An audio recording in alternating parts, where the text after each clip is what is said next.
nebaza bannamawulire mwenna okuba nti muzze wano ku konferensi yaffe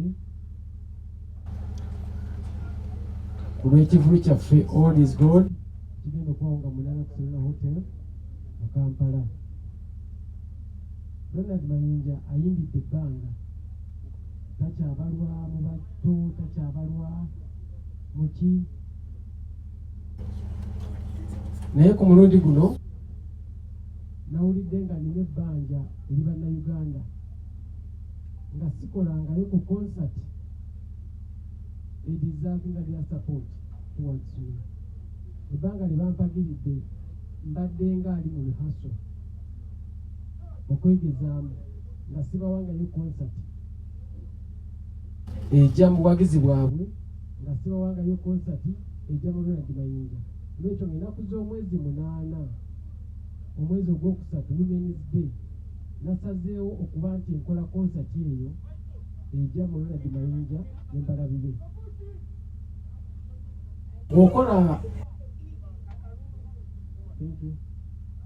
Bw'okola ekintu ekisanyusa omukyala oba okoledde eggwanga lyonna,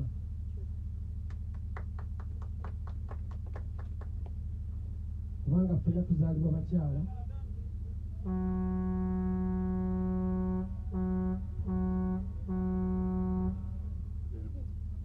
n'olwekyo Women's Day concert eno gye tugenda okukola nagiwaddeyo ku lw'abamaama ababonaabona ku mirimu gye bali, ababonaabona obufumbo mwe bali, abayita mu mbeera ezitali zimu. Nina ennyimba nnyingi ze nyimbye, ezimu nga zikwata ku mbeera yaffe eya bulijjo, ezimu ku mikwano, ezimu ku ddiini n'endala bwezityo. Zonna njagala nzigeyo background w'ennyimba ezo ku lunaku olwo nga 8. Manyi nti abantu abali wano mwenna temundabangako nga nnyimba. Mugenda kundaba nga 8. Era nkitwala nti ebbanga ababadde bandabanga nnyimba, awo mbadde ngatta nnyimba. Naye bw'oba onookola show osooka n'ogatta ennyimba. Kati nga 8 ennyimba ezo zigenda kutandika okukolanga mu shows, era mujja kuziraba. Manyi nti shows endeeta zigenda kukyusa endaba ya art mu Uganda, we tutandikira we tugenda nga tudda mu maaso. N'ekyo bannamawulire mbasaba turipootingenga positively naddala ku industry, ku music industry ya Uganda, kubanga byetuteekayo tebikyali byaffe ffekka nga ggwanga, wabula bivuganya n'ensi ezitwetoolodde. Tebikyali byaffe ffekka nga ggwanga. Essaawa eno bw'okola show omunaggana agiteekamu n'agambye Uganda abakozi be bati, bw'okola show omunigeria agiteekamu.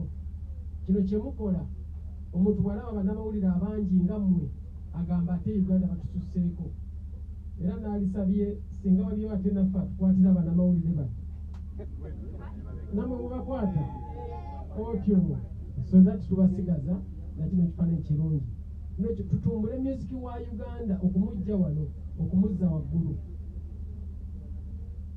Mwebale okunwanirako okuba nti Ronald Mayinja making this show a success. Mwenga bwe muzze, thank you. Mwenga bwe muzze, manyi n'abatulaba bagenda kujja mu bungi.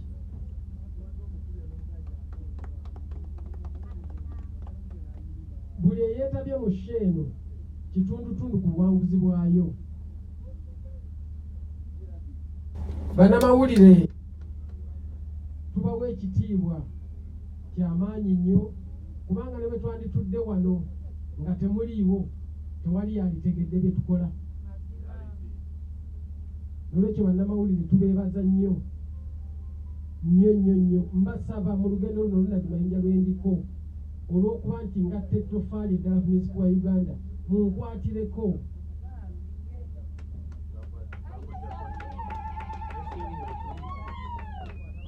munkwatireko tutuuse olugendo luno. Music omutandika bw'omu naye tomusobola bw'omu. Olimba olutandika wekka naye bw'ogamba nti onookola show weetaaga munnamawulire, weetaaga wa radio, weetaaga wa TV, weetaaga buli muntu. Olumu tubanga tufunaafunamu obuntuntu naye obwa Luganda tubeka gwa 1976. Muwulidde ebintu ebyo? Ronald Mayinja yazaalibwa Mpenja mu Gomba. Nazaalibwa omwami n'omukyala abagenzi, omwami David Ndawula n'omukyala Joyce Namuddu. Nasomera Mpenja Primary School nenvayo ko nesomera ku kyalo bakita Lugaaga Primary School era Sebuye Maddulo mu eyo gye nava nenzija e Kampala nesomera ku Namirembe Primary bagitanga Namirembe Ifad naye kati bagita Namirembe Primary. Awo nava nengenda St. Peters Nsambya Manyuweri. Nsanyusa okulaba ssebo. Awo St. Peters Nsambya we nava nengenda e Nakawa gye nava. Awo saamaliriza bwe nagenda Nakawa saamaliriza nentandika ebidongo nenkuba ebidongo nga binziza eri.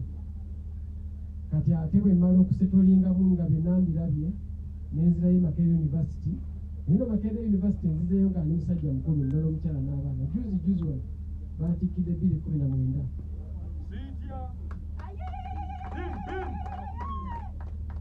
Nekolayo degree ya social sciences ya mbeera z'abantu.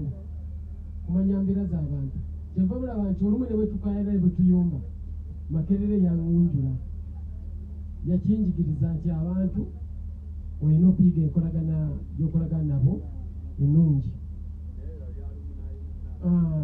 Ankomedi ki ekirala kye?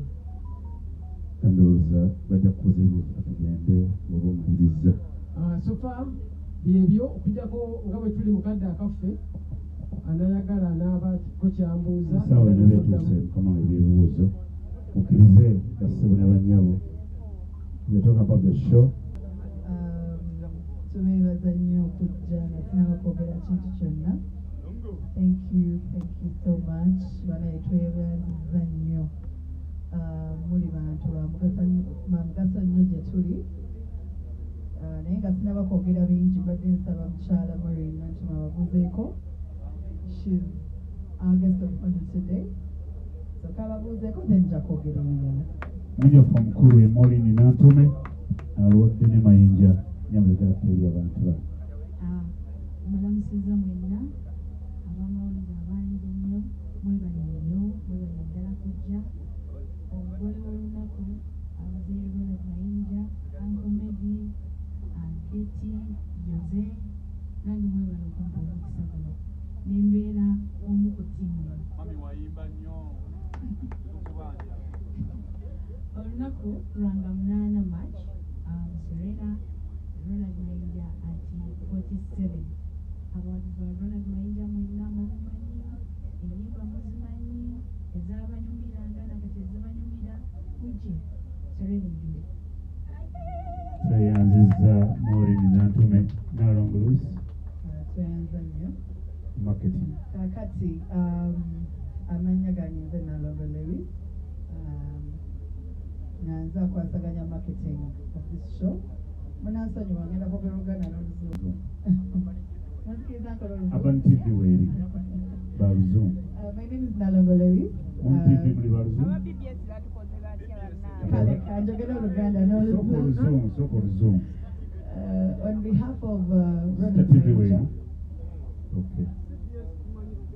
Tujja kudda genda maaso Nalongo. Luzungu. Oluzungu Kale gwe kansooke njogera mu Luzungu then ngenda kudda mu Luganda. Bokedi tujja baddira. Kati munzikirize njogera ennimi bbiri kasigale nga nze MC w'omukolo guno aba ne bakikyusakyusa ne tumanya bingi. Tugende sooka Oluzungu okumala Oluzungu tujja mu Luganda. Kale ekyangu yogera nga mubikisinga same time. My name is Nalongo Louis.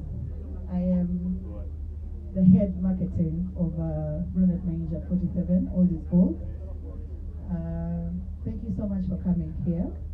First and foremost, this show is to celebrate music, celebrate Ugandan music, and celebrate Ronald Mayinja. So tubadde tubasaba mujje nga munana March. Munana March is 8th March is Women's Day. Lunaku lw'abakyala.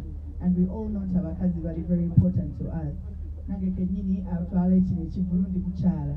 So I would really appreciate abakyala muze bulungi ne mutuwagira ne twewagira kozi wompagira nange majja kuwagira elsewhere. So ekivulu kino tugenda kukikolera ku Serena Hotel. Mwena mukimanyi experience ebeera mu Serena tebeeranga experience ebeera outdoor.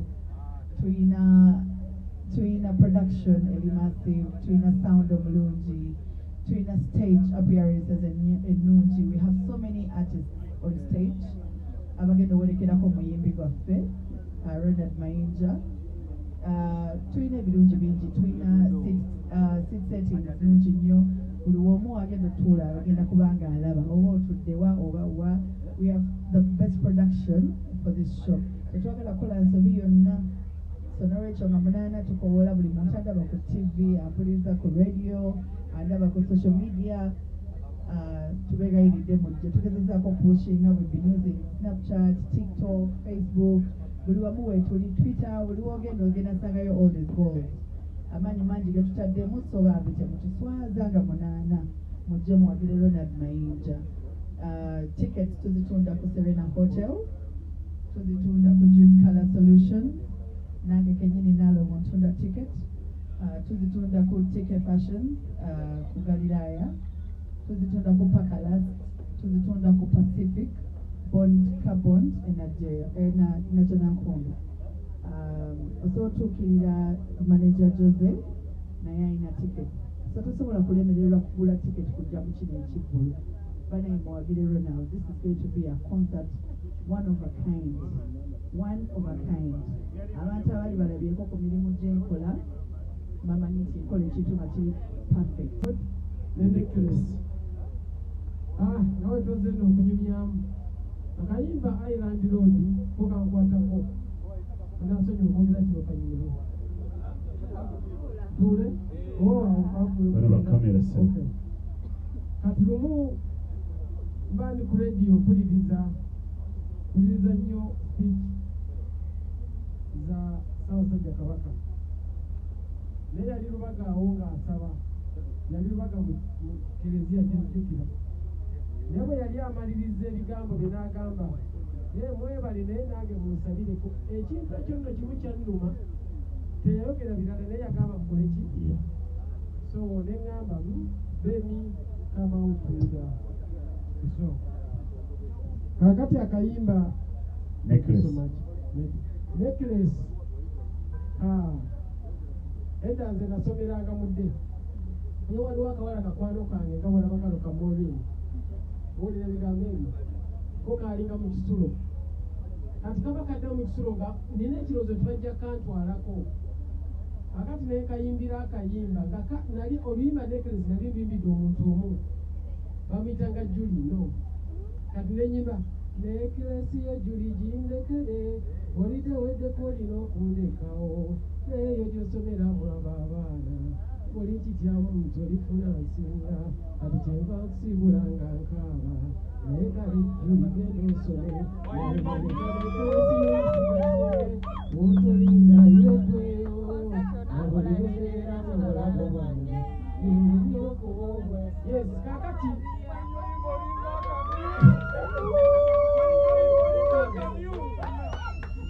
bagenda okafulumya mu mbeera eyo lumu nenyumyako ne Antimaria Mudagire naŋŋamba ebintu bijja mu levo y'essomero oluyimba lugabe buli omu lukole ki lumukwateko so nenkyusa nenvamu ekifaananyi ky'essomero n'ekigaziya so akayimba necklace bekatulekaki tweyanze webale nnyo kubanga osoma naye ng'oli mulaavu webale nnyo abuuzizza nti wawulikako ng'oli bweru n'okomawo kati olumala okuyimba oddayo oddemu obule neyanziza sebe ekibuuzo ekyo eclipsi okimye sente z'abantu ebulaaya eyo ndowooza ebbanga lina akamalayo eddene lyali ya myezi nga 6 era nze ndi musajja wa kuno nakomyewo kuno ebulaaya famire yange gye nali ntutte abaana abo bagende basome emisomo gyabwe tetukomewo wano tukube endongo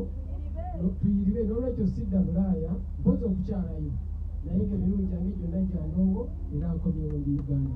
omulala bidan njagala y'abakyala golobi oba tugambe obukadde magezi oba kiki ofuna bulungi ekyo nakirowooza ne ŋŋamba kati kapyaki bannamawulire bano balabye ebintu bagenze mu tuba tutemizi konferensi kikye mutanalaba ne ŋŋamba akati akapyaki gano amaato bajje tubeere ffenna wamu tunyumize ku lyato n'olwekyo nalowooza ekifo ekipya looza kye kino ekimu ku byo ekibadde tekinnaba ate kubaawo n'abala bajja kitandika tetukisoose n'abala bajja kikola tweyanziza ekyomukyala ebyo bijja kuba zi surprise zaffe ziri wali mu show zojja okulaba webayise wuliriza basebo ne banyebo mwami osaati enjiro Keti ntuze mu kamera yateeseteese Keti and beyond tuguleko mu ngalo yalaga ntambule ne mayinja ekijja kijje so Keti man government toyanza ebyo njagayo omukyala Badde naye mu Eagles Production nembeera naye mu Golden Band ndowooza essimu ebeereemu egamba Maureen jangu tukole kino tewali gamba nti ate kandabe ono mukama wange tweyanza brief background eya natuma enkolaga linda katono sebulinda wajja okyo kusinkana mayinja kyebagala brief background nze ndi wa mawulire enkolagana yange ne muzeeyi Ronald Mayinja kuviira ddala mu Eagles Production najja mu Eagles mbadde nkolamu emyaka gyonna gye nyimbidde ebbandi mwe natandikira ndowooza yeyo enkolagana yange okubeera nti mukama wange oyingira ddi mu Eagles nayingira Eagles mu 2024 olwo ovaawa mu katale kaawa ova waka okay yes mama gender balance gurupu yaffe oba bandi yaffe ekyaliwo kapyata golden band kapyata only that nafunamu olugendo awo olutalina nentambulawo naye kenakomyewo katuve mu show yaffe ya Serena nga 8 March ate tutandikire we twakomesera tweyanziza naye abala babiri tumalirize tumire eryato